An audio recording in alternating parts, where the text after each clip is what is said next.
Hey, what's up, guys? Welcome back to Meños podcast, episode 4. So, today I'm going to be talking about the CIA, specifically one theater in their history, them overthrowing the Guatemalan government in the 1950s. So, some of you may have heard about the CIA, some of you haven't. Either way, it's all good because I'm going to give you guys a brief background on them. I do want to dedicate a whole episode to them, but that'll be down the line, not in the foreseeable future, because that's going to require a lot of reading. But I'm choosing this topic in particular just because Guatemala is really close to Mexico, and I have some Guatemalan homies. Shout out my Chapines. Shout out my Guatemaltecos. I love and appreciate you guys. So we'll start off with a brief history of the CIA, and then we'll transition into what happened in the 1950s in Guatemala.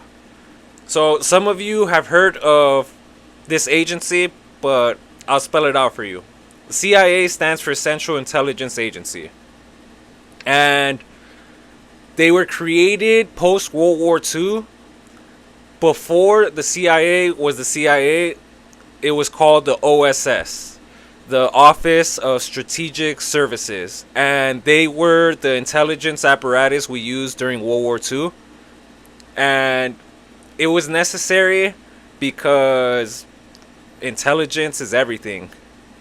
Whether you're in business, you're in the military, you're in education, and you need intelligence. And a lot of the shit they do is grimy, because we humans are grimy. So, in particular, now in the modern day, they get a bad rap for destabilizing countries and launching coups. Some of you have heard the term coup d'etat. And one of the homies asked me the other day, he was like, what does that even mean? And it dawned on me, I was like, oh man, like people hear the word, but they don't actually know what it means. They kind of just use context clues.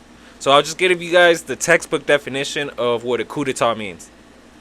A coup d'etat is a sudden, violent, and unlawful seizure of power from a government.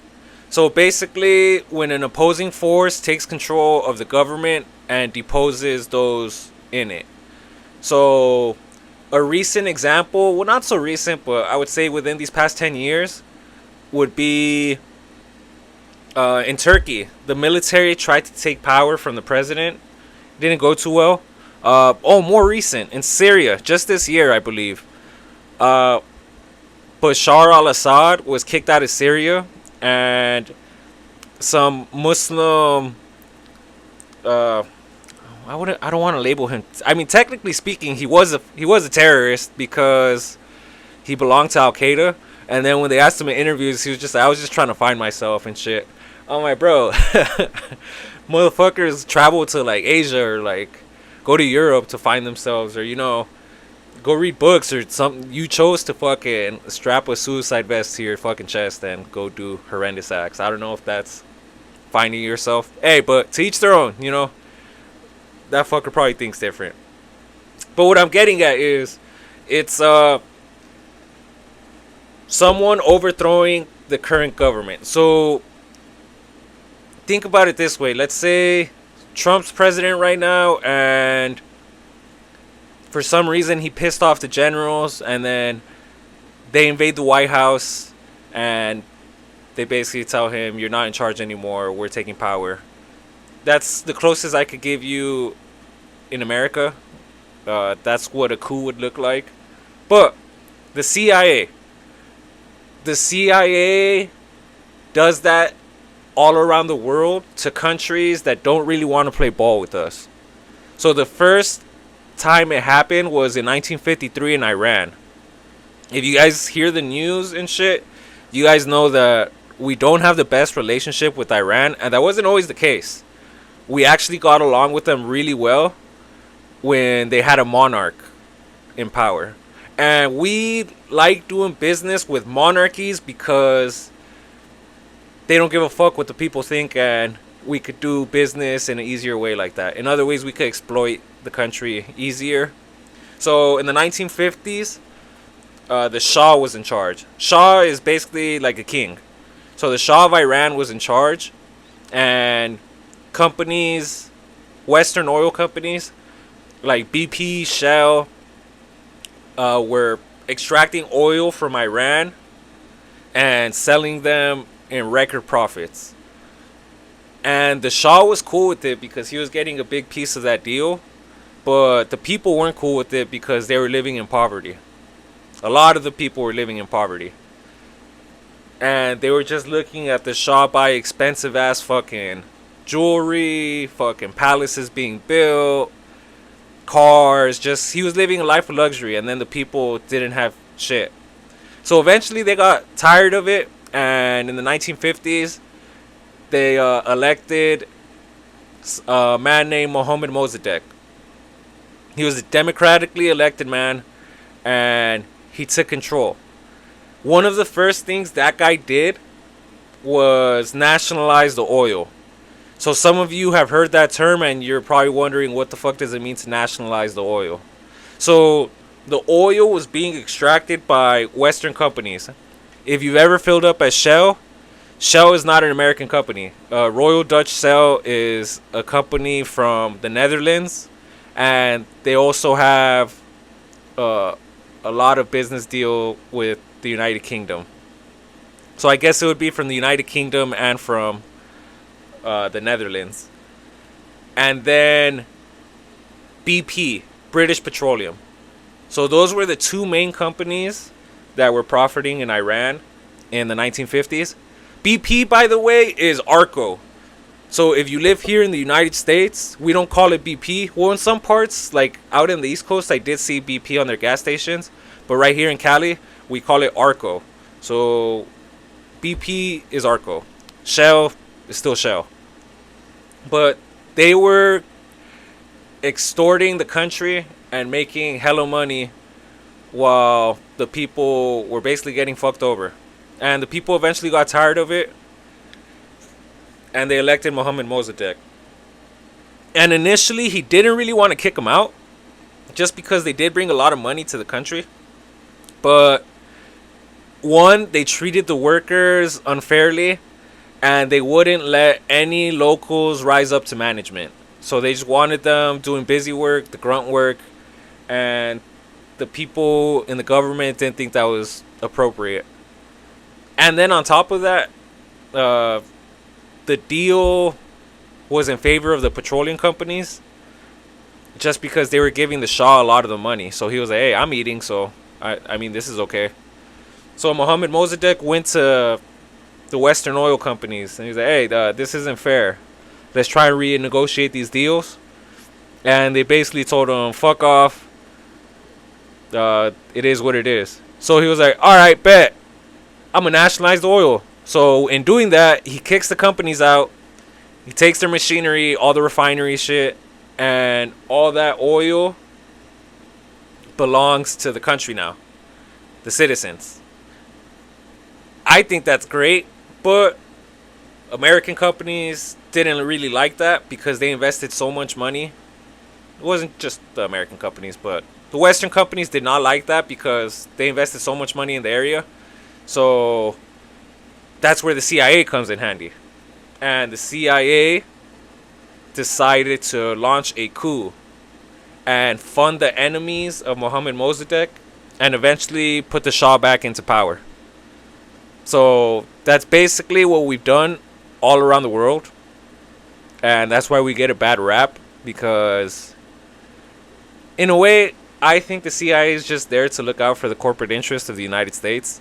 Whether we need to secure lithium in Afghanistan or another country, or we need to secure oil in the Middle East, or we need lithium from Congo or anywhere else in the world, if that country's government falls out of favor with the United States, the CIA is just there rubbing its hands like, oh, brother, you need some democracy. And that's basically why we're kind of hated all around the world, because we fuck over a lot of people in the name of business. Personally, I'm not a fan of it, but I'm not going to sit here and tell you guys like it's all bad. We live a good life in this country because that agency does a lot.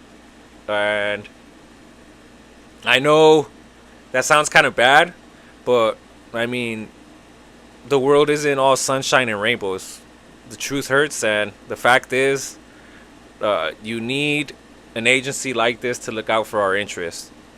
Because if we didn't do this all over the world, a lot of our enemies would, and then that would put us at a disadvantage. I just think it's human nature to look out for each other. But yeah, that's one example of the CIA launching a coup. But we're not going to get into that one. I just spent 6 minutes talking about it just because it's important. This happened before the invasion of Guatemala. So that's why I thought it was appropriate to share it. But the CIA, it was created in the 1940s after World War II because we were fighting the Cold War against the Soviets. So the Cold War was a battle between us, the United States, and the Soviet Union. And the reason it was a Cold War is because we didn't necessarily fight them directly. We fought them through proxies, meaning in Vietnam or Korea or anywhere else, Angola, the government could be pro-communist or pro-capitalist, and based on what it was, we would either help them or try and go against them. So in Nicaragua, in the 80s, a left-leaning government took control, and we didn't like that. So we started funding the Contras to go against them because the Contras were more willing to do business with us, and basically it benefited America more. And that's why we get a bad rap. We talk about we're a free country and we care about the little guy and we do what's right. That's just a bunch of American propaganda, in my opinion, because we support dictatorships all over the world, and we support some disgusting ass people in the name of profit. Another example would be in Afghanistan. So the Taliban took control of Afghanistan 4 years ago, 2021, when we withdrew from there. And before that, for 20 years, we tried to democratize Afghanistan and make it like our form of government.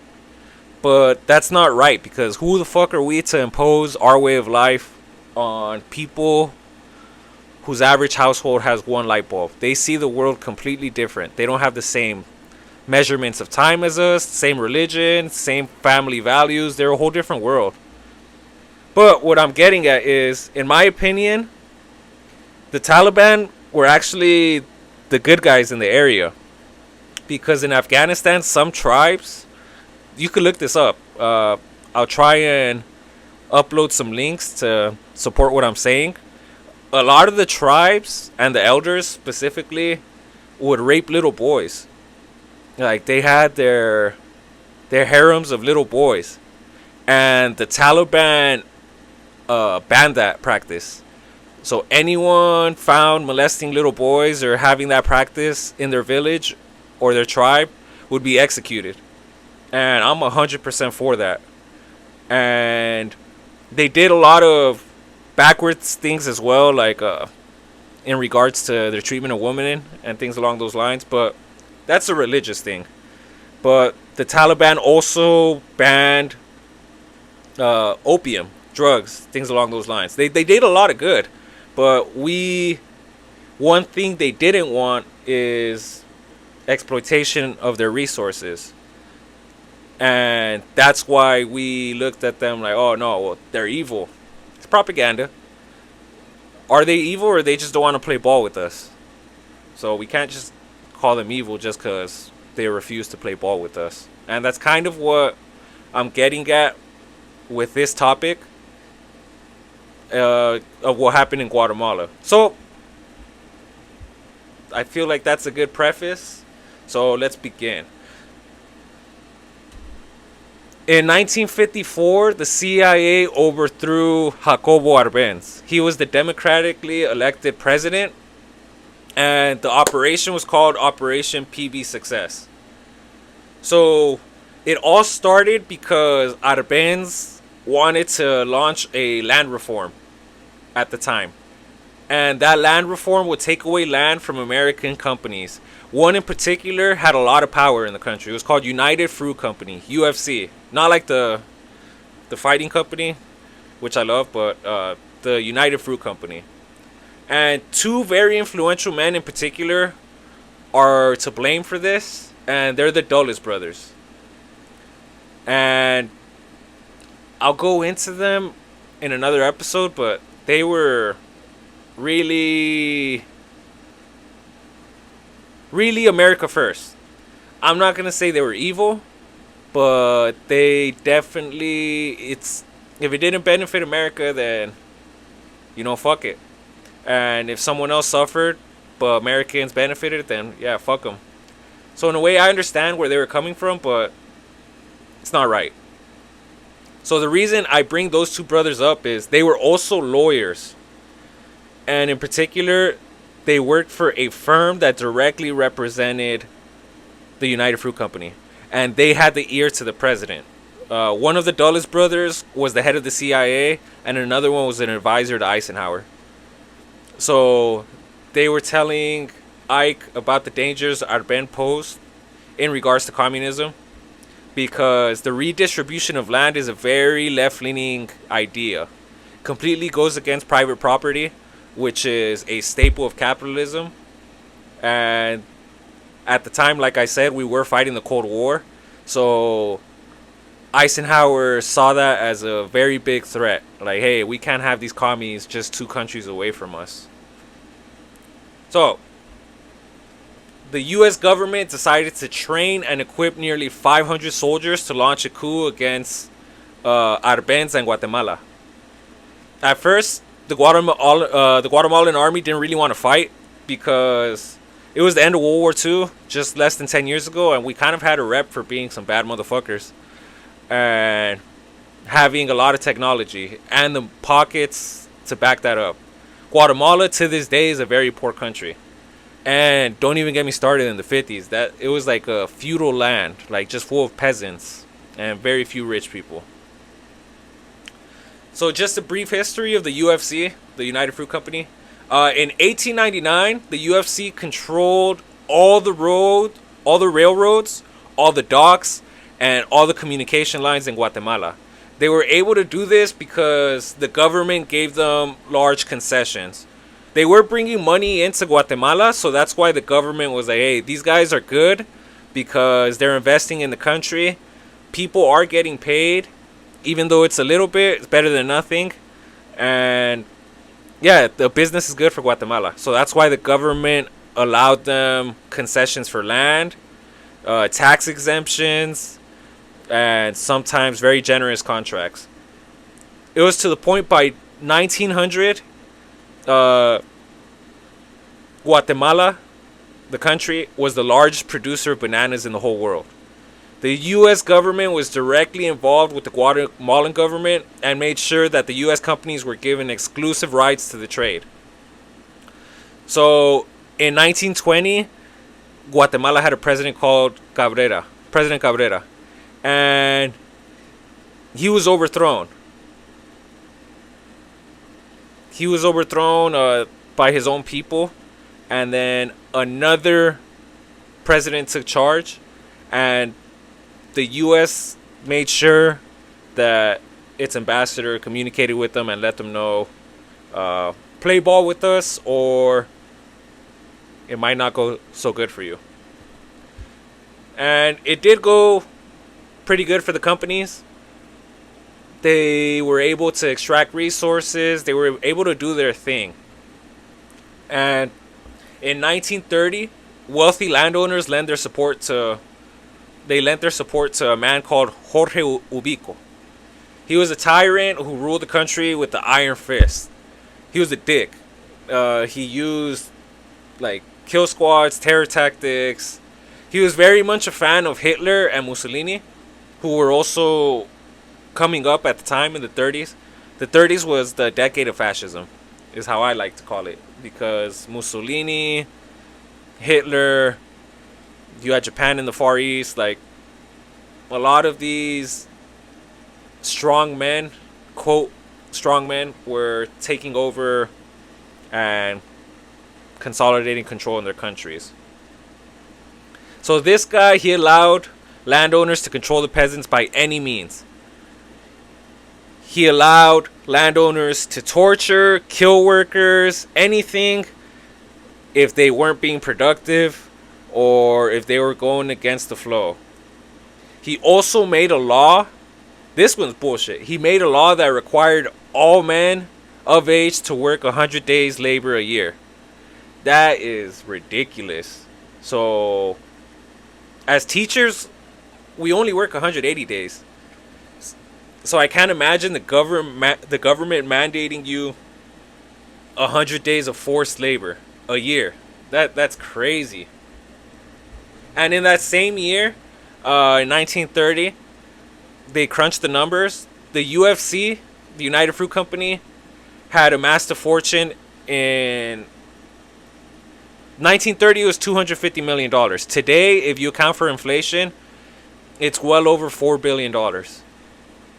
So $4 billion worth of profits in Guatemala for these American companies. On top of that, the company was the largest landowner and employer in the country. That's crazy. A whole ass company from a whole other country being the largest employer. They own the most land. It's crazy.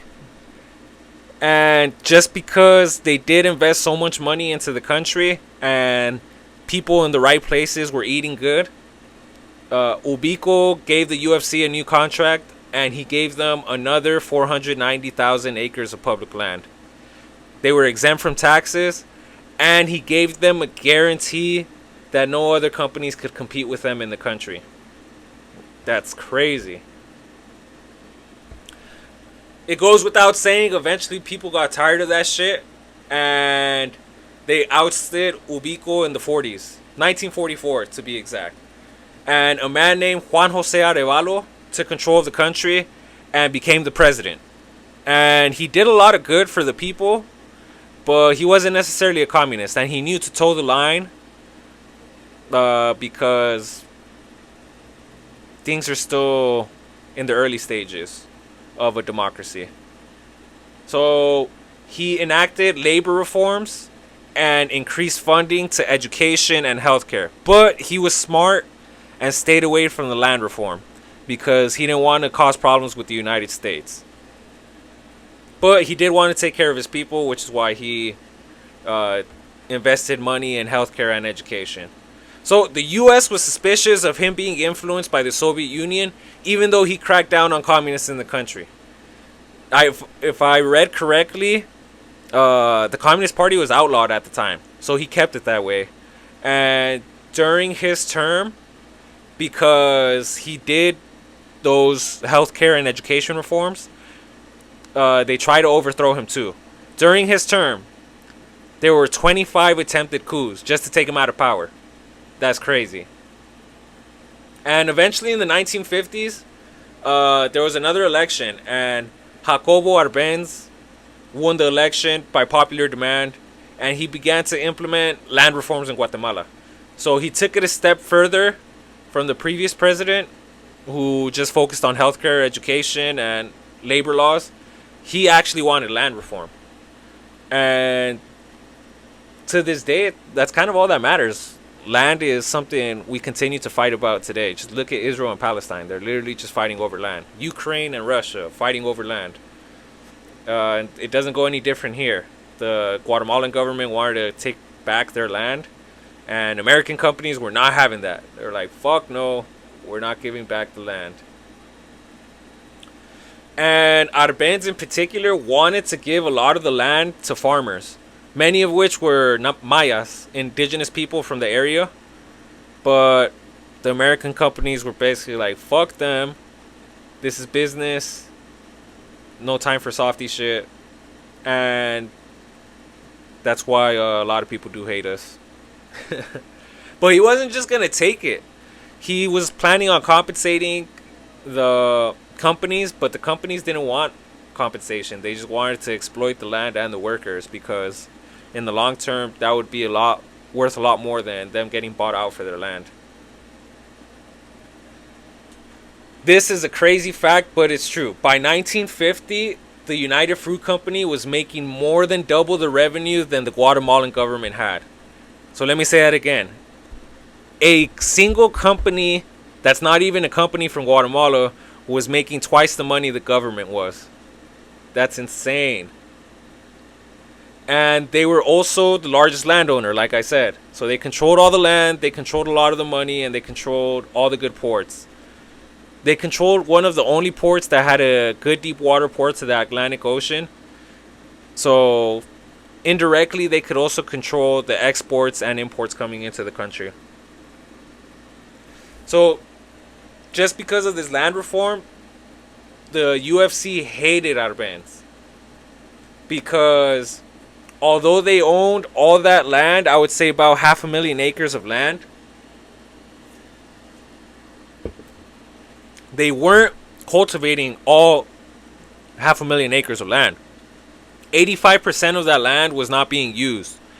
They had it just in case. And as I stated, the company was growing and growing. So they didn't want to give up that land, because that's potential profits they could lose in the future. And that's kind of what's wrong with the world. It's just greed. They're not even using it. It would have been better if the farmers fucking had it, but that's what I'm getting at. It's greed. It's just fucking greed. And in 1953, this is what the law that Arbenz wanted to pass. 200,000 acres of uncultivated land was expropriated by the government. The government was willing to pay the UFC $2.99 per acre. Twice as much as the company bought when they paid for it.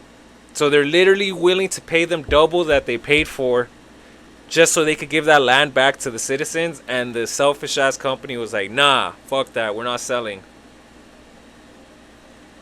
That's crazy.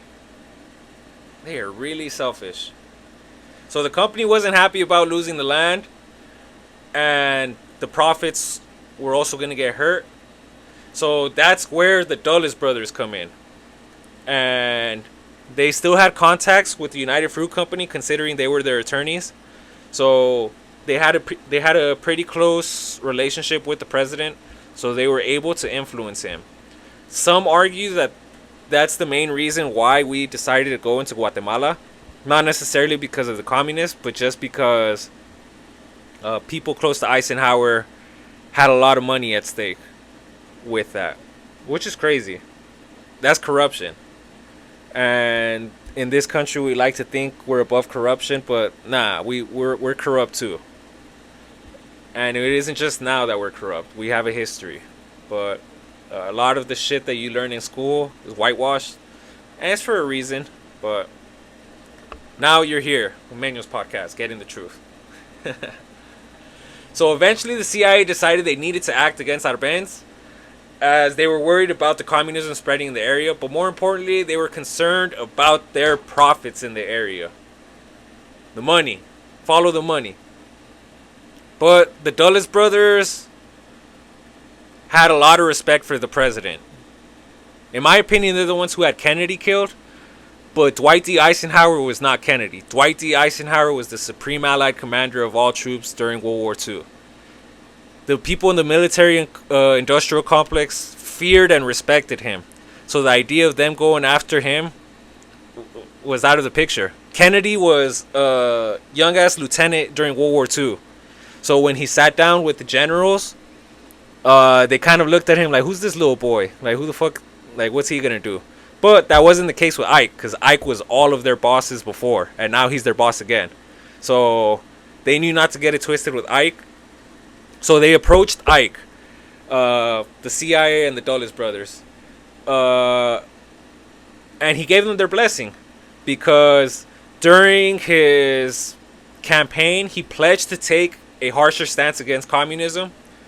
And what really pushed him over the edge was the Guatemalan government making the Communist Party legal again. If you remember earlier, I told you guys it was illegal. Well, Arbenz basically backtracked on that and allowed the Communist Party to exist. And that's where people in the United States were like, oh, hell no. No, no, no, no. And this was during the time of McCarthyism. So we were going through our own Red Scare. So that just gave them more ammo to go towards the Guatemalans. So Ike was in favor of using the CIA. And like I said, the two brothers belonged to Sullivan and Cromwell. It's a firm that directly represented the UFC. And not only that, but Ike's undersecretary of state. So not necessarily the Secretary of State, but the person below him. That guy eventually became director of the UFC after his term.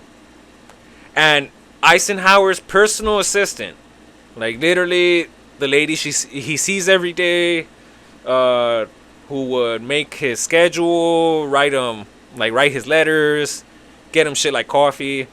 They had a really close relationship. That personal assistant was the wife of UFC's director of public relations. So he's a higher up in the company.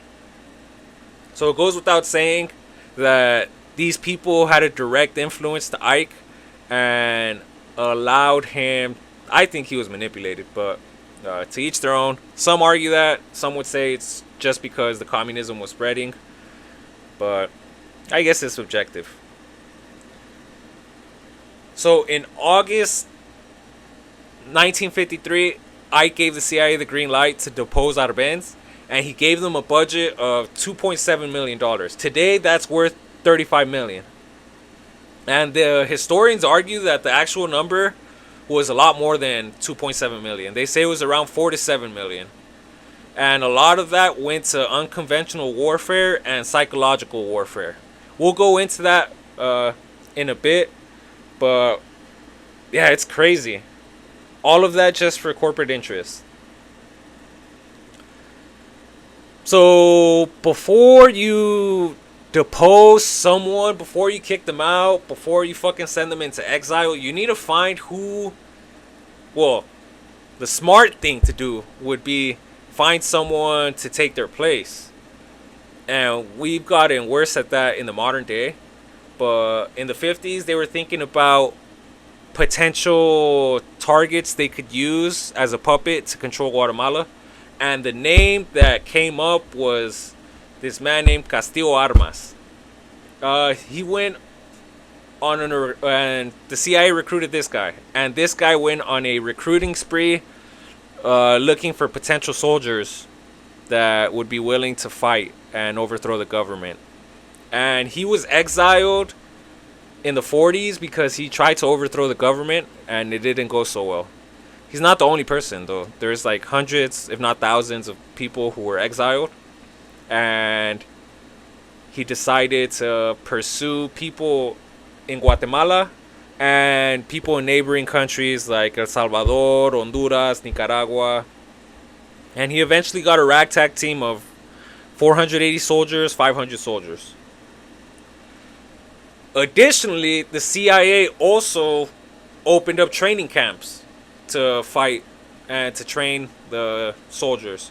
These camps were in Nicaragua and Honduras, with the blessing of the governments, of course. Both were controlled by dictators. And they ended up training over 1,175 foreign guerrilla fighters. So the CIA didn't really want to use the fighters so much as they did want to use means that wouldn't be so bloody, because then that would just motivate people to fight them even more. So they use psychological warfare. And this is the most interesting part to me, because it's really crazy. You could intimidate someone into doing what you want, and in a way it's kind of evil, but I understand why they do it. So the CIA authorized a program called the Nerve War Against Individuals. That just sounds fucking crazy to me. Like, damn. You couldn't come up with the less fucking evil sounding name? Though this campaign included death threats against political leaders that were deemed loyal to the communists, or anyone who might be loyal to them. And this is crazy. Like, bro, they would do some fucking mafia shit. Like, this is something out of the fucking Sopranos. They would find out where these commies lived, and they would send them small wooden coffins and non-functioning bombs. And this one's even crazier. They would send them a noose, like, that you hang yourself with. And they would, like, basically pull up to your house, and then you'd get out, and then you'd find a fucking small casket on your floor, or a noose, or a bomb that didn't go off. And all of that was just to intimidate them. Like, hey, I know where you stay at, I know where your family stays at, and just keep that in mind. That's crazy. So that was one form of psychological warfare. Another one that I found fucking crazy was they've created whole ass radio stations to manipulate the public. And you had to consider the vast majority of people at that time got their information from the radios. I mean, TVs were popular in America at the time, but Guatemala's not fucking America. You know, they don't have access to TVs how people in the 50s did here. So they created a radio station, Voz de Libertad. And it was basically non-stop talking about how they hated President Arbenz and they're tired of these tendencies, or these socialist tendencies. And that was not the case at all. But we're creatures who go with the flow, go with the mob. And they knew in doing that, it would manipulate some people into saying, yeah, you know what, I'm tired of this too. Which it wasn't the case though. It was just pure manipulation. And that reminds me a lot of what's happening now in the modern day. If you go on Twitter and shit, all these fucking stupid conservative accounts or things along those lines. Yeah, a lot of people, older people in particular, they'll take them for face value. And they don't realize that a lot of these are fucking bots. Some fucking dude in Malaysia, Indonesia, some people in Russia, India, and they're being paid to manipulate the American public. And it's fucking working like clockwork. People eat that shit up. Like 85 when Elon Musk bought Twitter, he had his engineers do research on the activity on Twitter. And it just came out like last week, actually, that 85% of all accounts on Twitter are bots. So whenever you see a news article or something, and then you see some stupid ass account like, oh, as a conservative American, I think this is nonsense, or, oh, we shouldn't be, like, no, a lot of that is fucking bots, and people eat it up. And it isn't just Twitter. Instagram, Facebook, TikTok. TikTok is one in particular.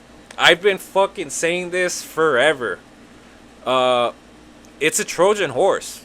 They use it to manipulate the American public. There's a reason the algorithm we have here is very different from the algorithm people in China get. Because it's meant to keep us stupid. Just look at the way the economy is going. Just look at this big, beautiful bill that's passing. All these things that people don't pay attention to. I feel like I'm the crazy guy just fucking, like, why are we not paying attention to this? Even to some of my homies. If you're listening to this, guys, do a better job at keeping yourself fucking aware of this. A lot of you have kids. A lot of you are directly impacted by this. And very few pay attention to this. And I think that's why, yeah, China's probably going to win. Because they, for one, they're more collective. And two, they don't allow themselves to get influenced. That's why all our social media platforms are illegal over there. But it's fair for them to have it here. They know exactly what they're doing. Like, during this time that all the big, beautiful bill shit was happening, I saw very few people my age fucking talking about this shit. All of these fucking stupid ass people were like, "Did you see the episode of Love Island?" Oh my, brother, bro, this is why we're all gonna be working in fucking Shein factories right here in like 10, 15 years because we're stupid. And honestly, good on them. They know how to manipulate us, and they realize we're a consumer culture, and we're an entertainment culture, which is why they created that fucking addictive ass algorithm. And yeah, that's basically what the CIA did in the 1950s. They created these radio stations, they published articles. All of it was bullshit just to get hate towards Arbenz. And it worked because a lot of people, not a lot, but some people started to look at him like, I don't know, man. I don't know about this guy. And the thing is, this was in the 50s, post World War II, where we were still the good guys to a lot of the world. It wasn't like now where everyone kind of agrees like we're pieces of shits. We didn't ruin our reputation till post Vietnam, I would say. But we still had good standing in the world at the time. So that's why things like that were able to work so well. But yeah, that one was crazy. They literally created a whole ass radio station to spew out propaganda against Arbenz. So the CIA, they're masters of psychological warfare, bro. That's what I'm getting at. They published articles, they did the radio station, they intimidated people. Not only that, though, they would fucking pass out leaflets, hundreds of thousands of leaflets, all over Latino America and in Guatemala that pushed the CIA's message. And they also worked with friendly governments like the dictators in Nicaragua and Honduras. That's why they had the training camps there. And they allowed them to show pro-capitalist shit on their movies and news channels to gain support for their movement against Guatemala.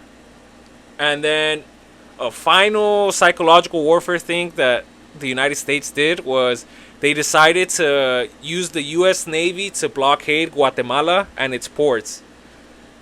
Not only that, though, but they began bombing certain parts of Guatemala. And they did this not seeking casualties, but more as an intimidation factor. It kind of reminds me of a little off topic, but my grandpa came here to the United States in the 1950s to work as a bracero. So if you don't know what that means, is basically they would bring Mexicans over to work the fields, and then once the fucking season was over, they would just send them back to Mexico. So my grandpa came here 9 different times to go work here.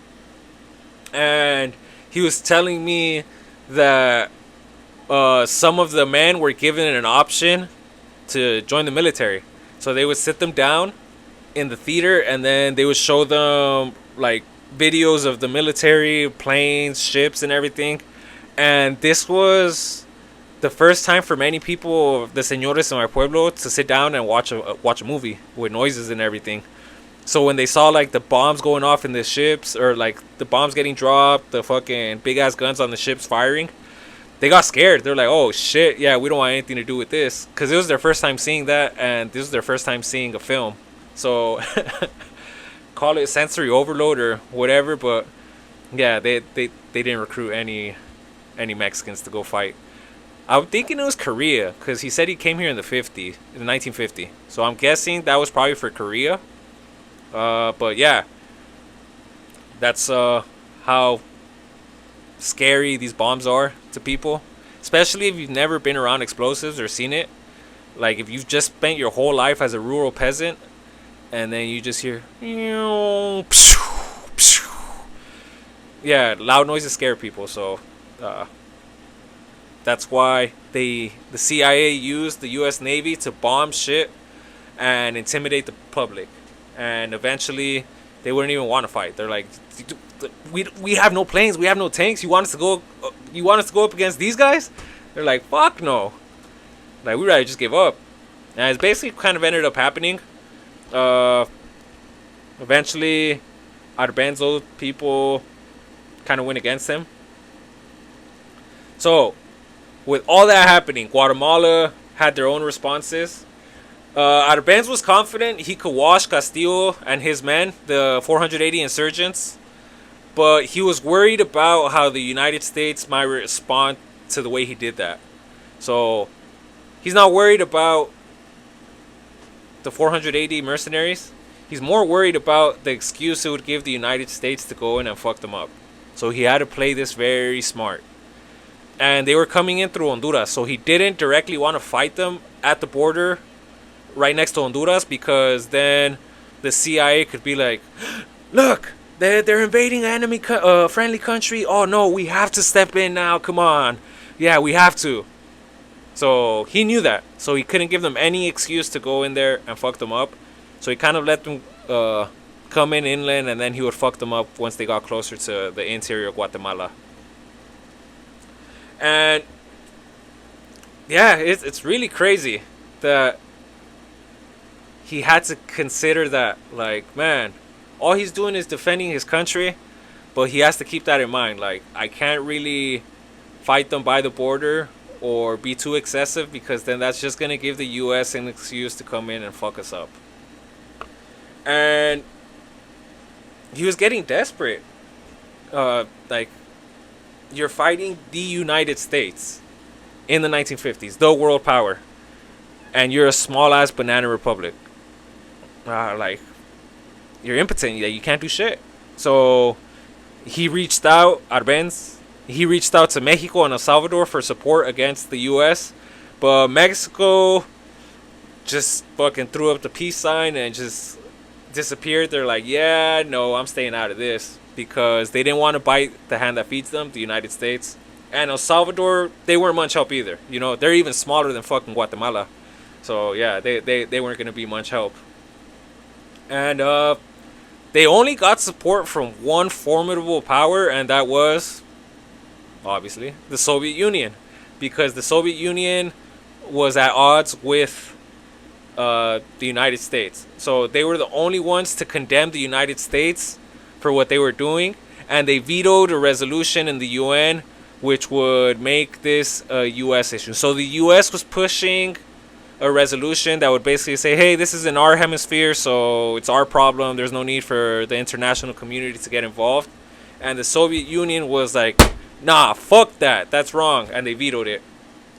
And at the time, the Soviet Union was strong. There's no doubt in my mind the Red Army was way stronger than the U.S. Army. If we went to war, this is from the Department of Defense that did a whole ass assessment. They were like, if we found them on the battlefield, we would get fucked up. Yeah, the Red Army would have destroyed the U.S. Army. It would have destroyed the U.S. Army, the U.S. Marine Corps, U.S. everything. But we had a stronger Navy, stronger Air Force, and better technology. So we might have won, but that would have been a terrible, terrible war. Glad it didn't happen. So, with his back up against the wall, Arbenz decided to do the responsible thing. He cared about his people, you know, and he didn't want them to die needlessly or in a violent conflict. So he decided to resign. He's like, you know what? Also, the army was not trying to get into it with the Americans, because this is post-World War II, post-Korea. We were a formidable force, and Guatemala was not. So they just decided to fall in line. So Arbenz resigned, and he walked to the Mexican embassy, where he looked for asylum. 120 people from his cabinet and supporters did also flee the country. After 2 months, Mexico granted him asylum, and he flew into Mexico. So now that we went over that, we'll talk about Guatemala's aftermath. So once Arbenz was out of the picture, one of his trusted military officials decided to take control of the presidency. Forgot his name, but not important, because he only had power for 2 fucking days. And then he was eventually kicked out of the position, basically by the U.S. ambassador to Guatemala. He basically told him, hey, your views are not aligned with our views, and you wouldn't be too beneficial to U.S. interests in the area. So they booted him out of that position, And eventually, drum roll. Yeah, the whole guy, Castillo Armas, the fucking backstabber. Uh, they gave him the presidency in a phony election. Get this, guys. He won 99% of the vote. Damn, he's amazing. He was probably like such a good campaigner, kissing babies, fucking going to work site. No. It's just there was no one else to run against him. They banned any other political party from participating in the election. So, yeah, it goes without saying, he won. And yeah, after he took presidency, he was in charge for a couple decades, but the people got tired of these repressive policies, especially after being exposed to left-leaning policies that Arbenz brought in. So they started a civil war. So in 1960, a civil war began in Guatemala, and that shit lasted for 36 years, and it officially ended in 1996. That's crazy. I did not know that. I'ma ask my Guatemalan homies' parents when I see them, just because I am curious. I wonder if it was as bloody as the Salvadorian Civil War. I mean, you could read articles, but nothing beats a primary source, like someone who lived there at the time. So I'll probably ask the Don or another friend's parents when I see them. Yeah, because I'm curious now.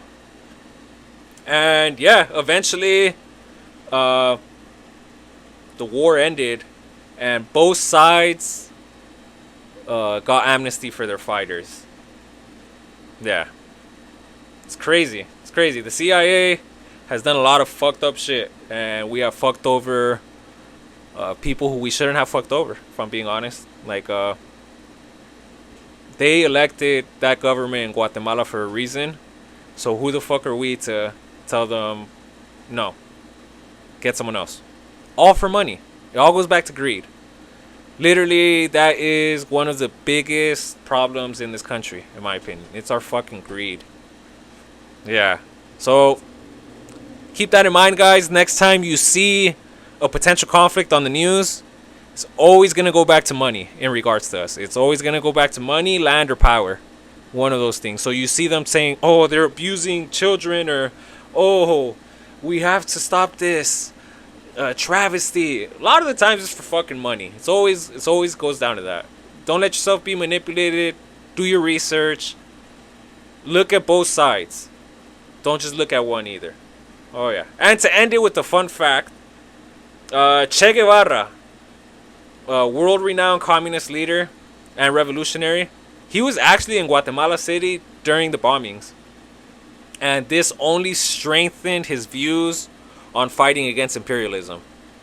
In my opinion, the CIA does a lot of bad, but make no mistake, the average American does benefit from the shit that they do. That's why we are able to have iPhones. If we didn't have access to lithium mines in Africa, we would not have iPhones. And it sounds fucked up, but it is the way the world works. It doesn't have to work that way, though. I genuinely think we could work together with other countries and find solutions.